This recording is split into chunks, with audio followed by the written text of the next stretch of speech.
कहानी की शुरुआत में हमें समुद्र के किनारे एक लड़की दिखाई जाती है जिसका नाम जेनी है। जेनी अपने दोस्तों के साथ बोट पर थी, लेकिन उनकी बोट तूफान में फंसकर समुद्र में डूब जाती है। इसलिए जेनी बहकर इस किनारे तक पहुंचती है, लेकिन उसे नहीं पता कि वह अब कहां है। तभी वह देखती है कि उसका एक और साथी समुद्र के किनारे बेहोश पड़ा है। वह उसे खींचकर पानी से बाहर निकालती है। जेनी देखती है कि वह बहुत बुरी तरह से जख्मी है और यह देखते ही तुरंत जंगल के अंदर जाती है ताकि पानी ला सके। उसे पानी तो नहीं मिलता, लेकिन एक नारियल मिल जाता है। वह उसे पत्थर से तोड़कर सुराख करती है और जब वह वापस अपने साथी के पास आती है तो देखती है कि उसकी मौत हो चुकी है। यह देखकर जेनी बहुत उदास हो जाती है। अब तक उसे समझ आ गया है कि यह आइलैंड बिल्कुल वीरान है और यहाँ कोई इंसान का नामो निशान नहीं है। थोड़ी देर रोने के बाद वह एक बार फिर जंगल के अंदर जाती है, जहाँ पेड़ पर टंगी हुई एक बैग उसे दिखाई देती है। वह जोर जोर से आवाजें लगाती है, लेकिन आगे से कोई जवाब नहीं आता। बैग के अंदर उसे कुछ सामान मिलता है जिसमें मेडिसिन भी होती है। जब वह उस दवाई की डेट देखती है तो पता चलता है कि यह 1994 की है। जेनी समझ जाती है कि कुछ साल पहले यहाँ कोई आया होगा जो शायद वापस नहीं गया। इसके बाद वह जंगल को और भी एक्सप्लोर करती है और एक गिरा हुआ पेड़ देखती है जो बहुत पुराना और मजबूत है। वह अंदर से पूरा खोखला है। कुछ देर बाद रात हो जाती है और जैसे तैसे करके जेनी रात गुजारती है। अगली सुबह वह देखती है कि आइलैंड पर 3 लोगों के कब्रें हैं। फिर वह अपने साथी को वहीं दफना देती है। इसके बाद वह खाने के लिए किनारे पर मरी हुई मछलियां उठाने लगती है। इन मछलियों के शरीर पर गहरे निशान होते हैं, लेकिन जेनी उस पर ज्यादा ध्यान नहीं देती। भूख लगने पर वह उन्हीं मछलियों को पकड़कर खाती है। जेनी को पूरा यकीन है कि कोई रेस्क्यू हेलीकॉप्टर या शिप जरूर आएगा, इसलिए वह सिग्नल करने के लिए तैयार रहती है। लेकिन पूरे दिन के इंतजार के बाद भी कोई नहीं आता और अब रात को जेनी एक जगह पर सो जाती है। अगली सुबह जब वह उठती है तो देखती है कि अपने दोस्त की लाश जो उसने दफनाई थी वह गायब है। यह देखकर जेनी बहुत डर जाती है। वह समझ जाती है कि आइलैंड पर जरूर कोई खतरनाक जानवर है, इसलिए अब वह उस जानवर का सामना करने के लिए जेनी एक लकड़ी को तेज करती है ताकि रात को जब भी वह आसपास आए लकड़ी से उस पर अटैक कर सके। रात भर वह उस जानवर का इंतजार करती है तन कि वह उसे मार दे, लेकिन वह जानवर नहीं आता। अगली सुबह उठकर जेनी देखती है कि समुद्र में कुछ तैर रहा है। जेनी उस चीज के पास जाती है जो एक सूटकेस होता है। जब वह सूटकेस लेकर वापस आ रही होती है तभी उसकी नजर समुद्र के तल पर पड़ती है जहाँ एक बहुत बड़ा गड्ढा है, लेकिन जेनी उस पर ध्यान नहीं देती और थरथराते हुए वापस आ जाती है। जब वह सूटकेस खोलती है तो उसमें कपड़े और कुछ तस्वीरें होती हैं। वह कपड़े खुद पहन लेती है। रात होने पर वह आग जलाकर बैठ जाती है। उसके दिल में डर होता है कि कहीं वह जानवर उस पर अटैक न कर दे। तभी उसे एक हेलीकॉप्टर की आवाज सुनाई देती है। वह तुरंत भागकर बाहर जाती है और फ्लेयर गन चलाती है, लेकिन जेनी की किस्मत खराब होती है। हेलीकॉप्टर का पायलट रोशनी को नहीं देख पाता और वहां से चला जाता है। फ्लेयर गन की रोशनी में जेनी समुद्र में एक बहुत बड़ा साया देखती है। उसे समझ आता है कि यही वही जानवर है जिसने उसके दोस्त की बॉडी को उठाया था। जानी भागकर जंगल के अंदर छुप जाती है और एक जगह चुपचाप बैठ जाती है। तभी वह मॉन्स्टर भी इधर आ जाता है और जेनी को ढूंढने लगता है, लेकिन जेनी पूरी तरह से चुप रहती है, जिस वजह से मॉन्स्टर उसे नहीं देख पाता और कुछ देर इधर उधर ढूंढने के बाद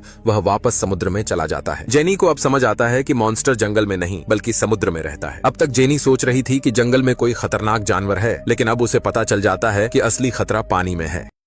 वह सूटकेस खोलकर फोटो देखती है और समझ जाती है कि यह एक फैमिली थी जो आइलैंड पर आई थी। एक फोटो में वह एक बच्चे के पीछे खौफनाक सी आंखें देखती है। दरअसल ये आंखें उसी मॉन्स्टर की थीं। जेनी डिसाइड करती है कि किसी भी हाल में वह इस आइलैंड से निकल जाएगी। अगर वह रात तक यहाँ रुकती है तो मॉन्स्टर वापस आएगा और इस बार वह उसे मार देगा। वह तुरंत सूटकेस में लाइफ जैकेट डालकर पानी में जाती है ताकि सूटकेस फ्लोट हो और जेनी आइलैंड से निकल जाए। लेकिन जब वह पानी में जाती है तो सूटकेस खुल जाता है और वह फ्लोट नहीं कर पाती। कई कोशिशों के बाद भी वह आखिर थक कर वापस आइलैंड पर आ जाती है। रात होने से पहले वह वही मजबूत खोखले पेड़ के अंदर चली जाती है, क्योंकि उसे पता था कि मॉन्स्टर रात को जरूर आएगा। अब थोड़ी देर में अंधेरा छा जाता है और जेनी की आंख लग जाती है। आधी रात को अचानक उसे एक हलचल सुनाई देती है और वह समझ जाती है कि मॉन्स्टर वापस आ गया है। अब कुछ ही देर में मॉन्स्टर को पता चल जाता है कि जेनी पेड़ के अंदर छुपी है। मॉन्स्टर पेड़ पर बहुत दफा अटैक करता है, लेकिन पेड़ इतना मजबूत था कि वह उसे तोड़ नहीं सकता और वापस पानी में चला जाता है। रात गुजरती है और अगली सुबह जेनी बाहर आती है। जेनी को पता चल गया था कि मॉन्स्टर सिर्फ रात में आता है। अब जेनी के दिमाग में एक आइडिया आता है। समुद्र में जाकर वह एक बहुत बड़ी मछली पकड़ती है और उसे पेड़ पर लटका देती है। दरअसल उसके दिमाग में यह था कि रात को जब मॉन्स्टर आए तो मछली को लेकर वहां से चला जाए और उसे कोई भी नुकसान न पहुंचाए। अब रात को वह चुपकर देखती रहती है और थोड़ी देर में मॉन्स्टर आता है और मछली को ले जाता है। जेनी पहली दफा मॉन्स्टर को साफ तौर पर देखती है। जब मॉन्स्टर जा रहा होता है तभी एक और हेलीकॉप्टर की आवाज आती है, लेकिन जेनी बाहर नहीं आ सकती, क्योंकि अगर वह बाहर आई तो मॉन्स्टर उसे मार देगा। अगली सुबह जेनी अपने लिए पेड़ के ऊपर सोने का इंतजाम करती है। उसने मॉन्स्टर की हाइट देख ली थी, इसलिए वह अपने लिए ऊपर बिस्तर लगा लेती है। अब तक जेनी को आइलैंड पर पूरे 7 दिन और 7 रातें हो चुकी हैं। यह उसकी 8वीं रात है। रात में सोते वक्त समुद्र से मॉन्स्टर फिर आता है और जेनी पर अटैक करता है, इसलिए जेनी ऊपर से नीचे गिर जाती है और किसी तरह मॉन्स्टर से बचते हुए समुद्र की तरफ भागती है। लेकिन मॉन्स्टर भी उसका पीछा करते हुए अचानक से उसके सामने आ जाता है। जेनी ने जो लकड़ी का भाला बनाया था उससे अब वह मॉन्स्टर पर अटैक करती है। मॉन्स्टर जख्मी हो जाता है और पानी में वापस चला जाता है। जेनी तुरंत भागकर जंगल में जाती है और पेड़ के ऊपर पूरी रात गुजारती है। अगली सुबह जब उसकी आंख खुलती है तो उसे अपनी तरफ आती हुई एक राफ्ट दिखती है। जेनी यह देखकर बहुत खुश होती है। इस राफ्ट में उसका बॉयफ्रेंड और एक फ्रेंड है जो पहले उसी बोट पर थे जो समुद्र में डूब गई थी। ये दोनों पिछले 7-8 दिन से राफ्ट पर फंसे हुए थे और अब वे जेनी को देखकर किनारे पर आ जाते हैं। जेनी अपने बॉयफ्रेंड के गले लगकर रोने लगती है और फिर उनके लिए मछलियां पकड़ती है। वह दोनों को बताती है कि आइलैंड बहुत खतरनाक है और हर रात समुद्र से मॉन्स्टर आता है और जो भी जिंदा चीज देखता है तो उसे मारकर खा जाता है। लेकिन वे दोनों पहले इस बात पर यकीन नहीं करते। जेनी दोनों से कहती है अगर रात होने से पहले हम यहाँ से नहीं निकले तो मॉन्स्टर आएगा और सबको मार देगा। लेकिन आगे से उसकी फ्रेंड कहती है कि पिछले 8 दिन से वह पानी में फंसी हुई है और अब दोबारा वहां नहीं जाएगी। फिर जेनी अपने बॉयफ्रेंड के पास जाती है और उसे समझाने की कोशिश करती है, लेकिन वह भी नहीं मानता।